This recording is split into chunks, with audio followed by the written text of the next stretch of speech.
The Beatles manager Brian Epstein just didn't book gigs and get record deals for the band. He also made them irresistible. It's impossible to overstate the influence, for better or worse, that Brian had over the Beatles' career and image.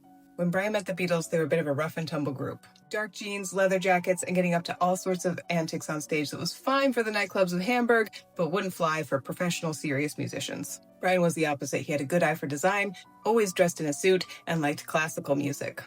Brian took the raw energy of the Beatles and reshaped it into the iconic imagery that we have of the band at the height of Beatlemania. It was Brian who insisted on the matching suits and the synchronized bow at the end of performances. It also feels important to note that Brian understood the Beatles' sex appeal. By most accounts, Brian was at least attracted to John in particular, and John even said, quote, "He was in love with me." I'm not going to speculate about what did or didn't happen in their relationship, but by John's own admission, it was intense. All this to say, I think that Brian's understanding of the Beatles' attractiveness was a key component to the phenomenon of Beatlemania.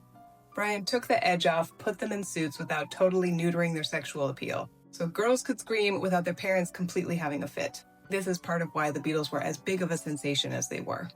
It's like the great American philosopher Samantha Jones said, "First come the gays, then the girls, then the industry."